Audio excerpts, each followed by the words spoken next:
Halo anak-anak peserta didik kelas 8 di rumah masing-masing beserta orang tua dan keluarga. Salam sehat dan tetap semangat. Apa kabar pagi ini? Selamat pagi, salam jumpa lagi dalam kegiatan belajar mengajar IPS. Hari ini 5 November tahun 2020. Tuhan baik bagi saya dan saudara. Puji Tuhan, hari ini kita akan belajar tentang materi pokok perbedaan budaya.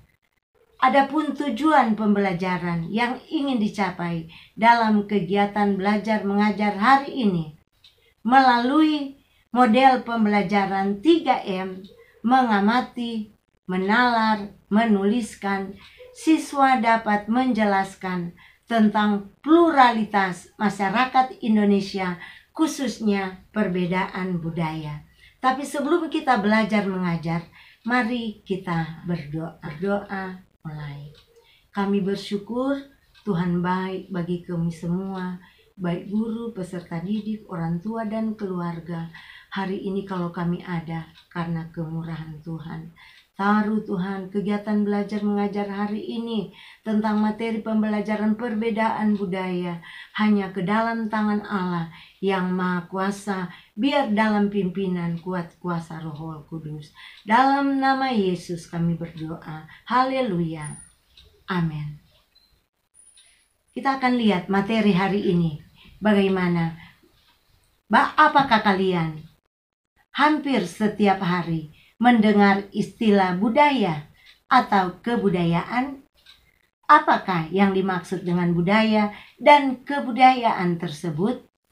Kunchara Ningrat menjelaskan bahwa kata kebudayaan berasal dari bahasa Sanskerta budaya yang merupakan bentuk jamak dari budi yang berarti budi atau kekal. Culture atau kultur adalah kata asing yang berasal dari bahasa Latin colere yang berarti mengolah, mengerjakan, dan terutama berhubungan dengan pengolahan tanah atau bertani.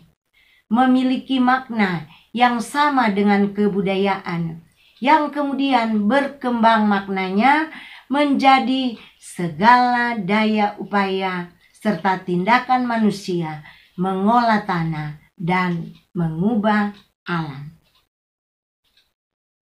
Mari kita simak pendapat para ahli tentang budaya. 1.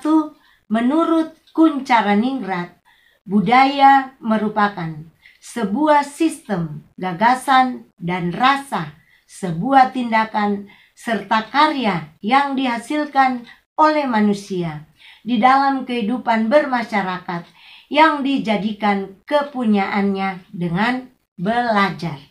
Yang kedua, menurut E.B. Taylor, budaya ialah suatu keseluruhan yang kompleks meliputi kepercayaan, kesusilaan, seni, adat istiadat, hukum, kesanggupan, dan kebiasaan lainnya yang dipelajari oleh manusia sebagai bagian dari masyarakat.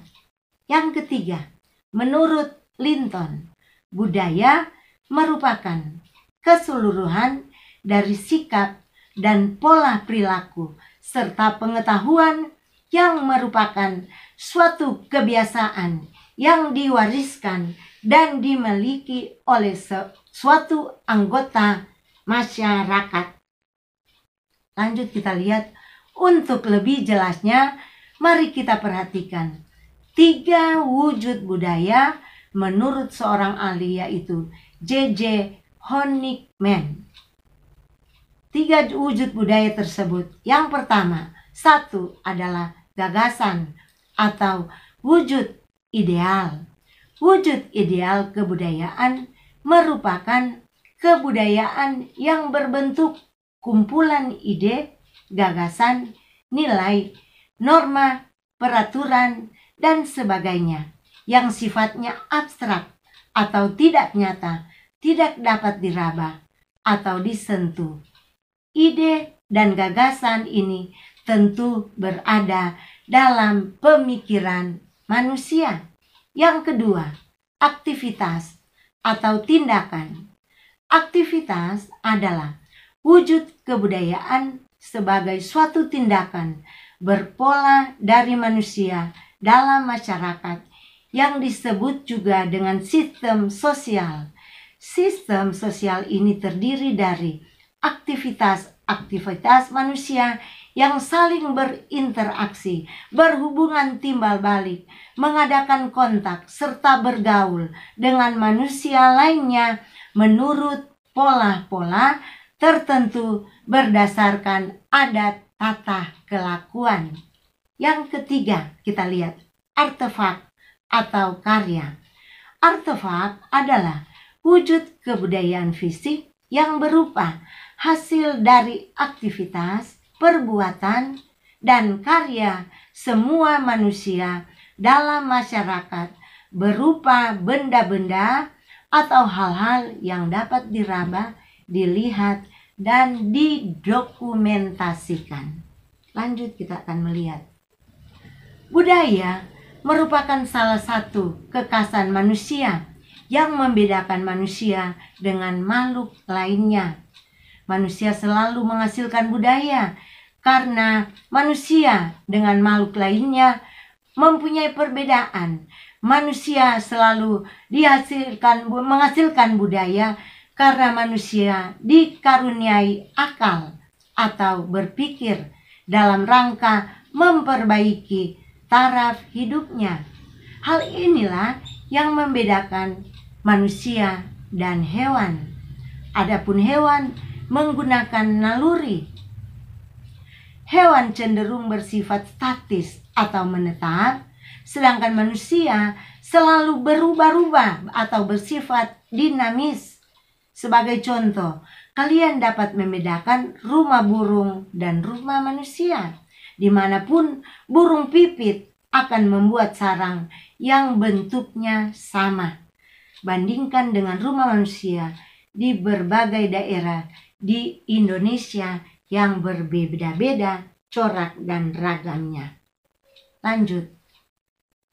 Penjelasan Kuncaraningrat tentang 7 unsur kebudayaan dapat membantu kita lebih memahami secara nyata tentang kebudayaan. 7 unsur kebudayaan yang dianggap sebagai budaya universal tersebut yaitu 1. Peralatan dan perlengkapan hidup manusia, baik berupa pakaian, perumahan, alat-alat rumah tangga, senjata, alat-alat produksi, transport, dan sebagainya. Yang kedua atau B, mata pencarian hidup dan sistem-sistem ekonomi, baik pertanian, sistem produksi, sistem distribusi, dan sebagainya. Yang ketiga atau C, sistem kemasyarakatan, baik sistem kekerabatan, organisasi politik, sistem hukum, sistem perkawinan, dan lain-lain. Yang keempat atau D, bahasa. Bahasa ini dapat berupa bahasa lisan maupun bahasa tulisan atau tertulis. Yang kelima, kesenian. Apakah dia seni rupa, seni suara, seni gerak, dan sebagainya. Yang ketujuh, sistem pengetahuan dan religi atau sistem keagamaan. Apa saja yang mempengaruhi perbedaan budaya masyarakat Indonesia? Inilah hal-hal yang mempengaruhi perbedaan budaya masyarakat Indonesia. Yang pertama, perbedaan lokasi. Jika berbeda lokasi, maka bentuk rumah di tiap daerah di Indonesia berbeda-beda. Misalnya, di Yogyakarta rumah adatnya disebut rumah joglo, di Sumatera Barat disebut rumah gadang, di Papua disebut rumah adat Honai, di Nusa Tenggara Timur disebut rumah adat Musalaki. Begitupun dengan perbedaan kondisi alam. Di Jawa, di Kalimantan, di Sulawesi berbeda-beda, sehingga menyebabkan perbedaan hasil kebudayaan.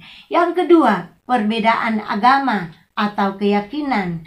Agama Hindu dan Buddha banyak meninggalkan hasil kebudayaan berupa patung, candi, relief, dan lain-lain. Begitupun dengan agama Islam, ada kaligrafi, masjid, dan lain-lain. Yang ketiga, selain kedua hal di atas, perbedaan budaya juga dapat disebabkan faktor-faktor lain seperti adat istiadat, kebiasaan, dan tradisi. Inilah materi kegiatan belajar mengajar hari ini tentang perbedaan budaya. Semoga kita tetap sehat, kuat, tetap semangat mengerjakan tugas-tugas bagi peserta didik. Tuhan Yesus memberkati bagi orang tua yang selalu mendampingi peserta didik. Tuhan beserta dengan kita senantiasa. Sebelum kita mengakhiri, mari berdoa. Terima kasih Tuhan buat penyertaan-Mu dalam kegiatan belajar mengajar hari ini. Dalam nama Yesus, haleluya. Amin. Salam sehat dan tetap semangat.